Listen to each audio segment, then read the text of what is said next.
ধ্যানের সঙ্গে মনের সখ্যতা বা বন্ধুত্ব চিরকালীন, শাশ্বত। মন ছাড়া আমরা ধ্যানের কথা ভাবতেই পারি না।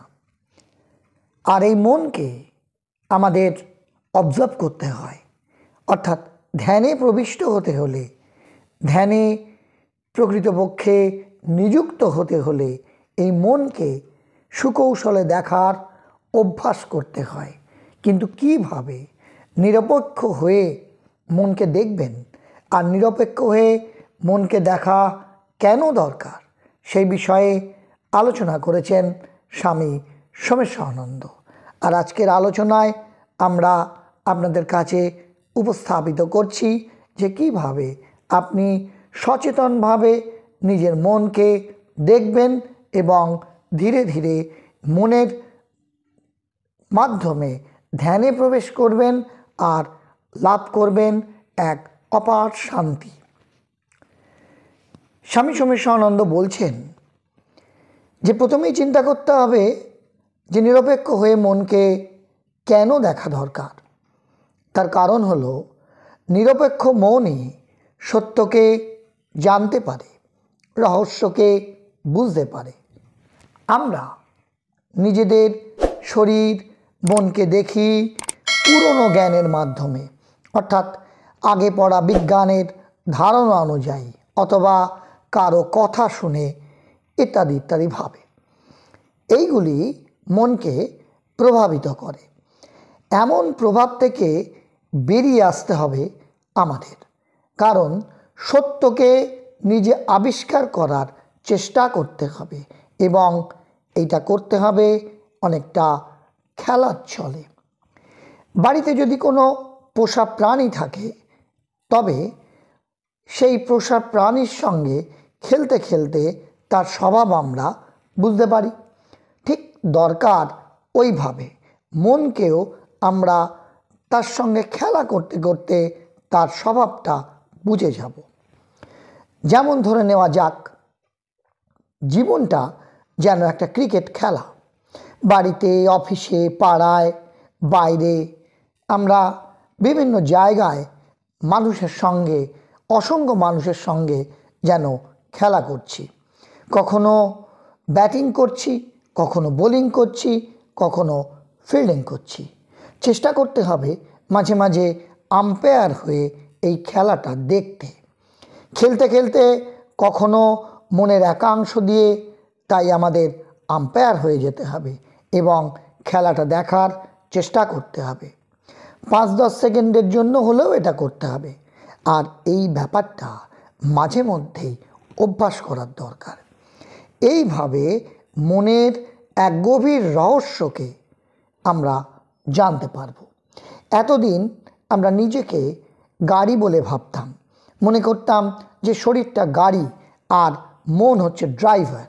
কিন্তু এই খেলাটা খেলতে খেলতে ক্রমশ বুঝতে পারা যাবে যে আমি যেন পিছনের সিটে বসে আছি, মালিক। আমার গাড়ি, আমার ড্রাইভার সবই আছে, কিন্তু আমি গাড়ি বা ড্রাইভার নই। আমি ট্যাক্সি বা গাড়ির যাত্রী নই, আমার গাড়ি ও ড্রাইভারের মালিক। আবার কল্পনা করা যায়, যদি ধরে নেওয়া যাক একটা নদী, জীবনটাকে যদি একটা নদীর মতো ধরি, জীবনের বিভিন্ন ঘটনা হলো বিভিন্ন ঢেউ। যেমন এই আলোচনাটা শুনতে শুনতে আমরা অনুভব করতে পারি যে একটা ঢেউ নদীর বুকে আমাদের জীবনে উঠছে। কিছুক্ষণ আগে হয়তো আমি খবরের কাগজ পড়ছিলাম বা কোনো বই পড়ছিলাম, সেটা আর একটা ঢেউ। আবার হয়তো ঘুম থেকে উঠে বারান্দায় গিয়ে তাকিয়ে দেখছিলাম কিছু, সেটা আর একটা ঢেউ। অথবা আমি অফিসে বা ব্যবসার কাজে যাচ্ছিলাম, এটা আর একটা ঢেউ। এইভাবে আমাদের দেখতে হবে, দেখতে দেখতে জীবনের নদীপথটা পেরোতে হবে। তাই খেয়াল রাখতে হবে যেন আমি একটা নদী, আর এই নদীর মধ্যে অসংখ্য ঢেউ খেলা করে যাচ্ছে। বুদ্ধি দিয়ে বুঝলে হবে না, মন প্রাণ দিয়ে এই ব্যাপারটা অনুভব করতে হবে। খেয়াল রাখতে হবে যে আমার জীবন নদী বয়ে চলেছে, অসংখ্য ঢেউ উঠছে, নামছে, এটা হৃদয় দিয়ে অনুভব করতে হবে। প্রথম দিকে কিছুক্ষণের জন্য এটা অভ্যাস করে পরে ধীরে ধীরে সময় বাড়াতে হবে আর অনুভব করতে হবে যে জীবনটা একটা নদী, তার মধ্যে অসংখ্য ঢেউ, তার ওঠাপড়া চলছে, আমি দ্রষ্টা মাত্র। আবার আর একটা পদ্ধতি, যেমন চুপ করে বসে চোখ বন্ধ করুন, মনকে দেখার চেষ্টা করুন। টর্চের বাল্ব দেখা যায় কি না তা লক্ষ্য করুন, দেখতে থাকুন। কি দেখছেন? অন্ধকার। দেখতে থাকুন অন্ধকারকে।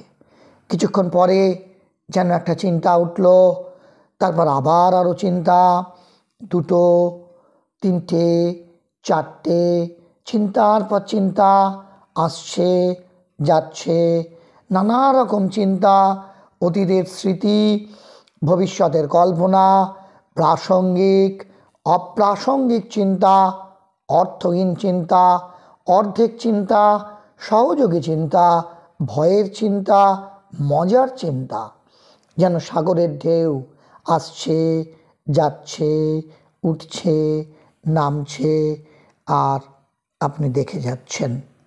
এইবার চোখ খুলে একটু চিন্তা করুন তো, আপনি না চাইতেই এই চিন্তাগুলো আসছিল আর যাচ্ছিল। আপনি নির্দেশ দিচ্ছিলেন বলে যে এমন হচ্ছিল তা নয়, অর্থাৎ আপনি চিন্তাগুলো দেখছিলেন, কিন্তু চিন্তাগুলো আপনার নয়। পার্টির বুফে ডিনারে যেমন খাবার নেন বেছে বেছে, এখানে তেমন হচ্ছিল না। চিন্তাগুলো নিজে নিজেই আসছিল আর যাচ্ছিল। পরীক্ষা করে দেখুন আর একবার, চোখ বন্ধ করে 5-7 মিনিট চিন্তাগুলো দেখে যান। কি দেখছেন? এগুলি যেন ধার করা চিন্তা, নিজে নিজেই আসছে যাচ্ছে আপনার অনুমতি ছাড়াই। আপনি যেন নীল আকাশ, বুকে টুকরো টুকরো মেঘ ভেসে চলেছে। কোনো মেঘের চেহারা ফুটবলের মতো, কেউ ক্রিকেট ব্যাটের মতো, কেউ বা ছাগলের মতো, আবার কেউ মানুষের মুখের মতো। অর্থাৎ এই চিন্তাগুলো আপনার নয়, কারণ এসব নিজেই আসছে যাচ্ছে আপনার অনুমতি ছাড়াই। মনের মধ্যে চিন্তা উঠছে নামছে, আপনি দেখছেন। আচ্ছা, এই আমিটা কে দেখছে? যেন দুটো বিষয় আপনার কাছে ভেসে উঠল।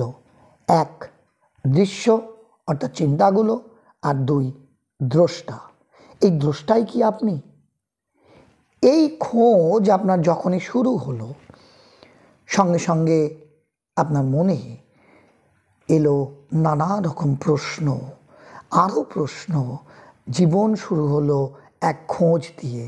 আপনার মধ্যে ধীরে ধীরে ধ্যানের প্রশান্তি আসতে শুরু করলো। আপনি পেতে শুরু করলেন এক অপার অসীম আনন্দ। তাহলে আজকের আলোচনার মাধ্যমে আপনাদের কাছে উপস্থাপিত করলাম যে কিভাবে মনকে অবলোকন করা যায়, কিভাবে মনকে অবজার্ভ করা যায় দ্রষ্টা হিসাবে। আর এটাই ধ্যানের একটা পদ্ধতি। আজকের এই আলোচনা যদি আপনার ভালো লেগে থাকে, যদি আপনাকে সমৃদ্ধ করে থাকে, তবে অবশ্যই আপনার পরিচিতদের অন্যদের মধ্যে শেয়ার করে দিন।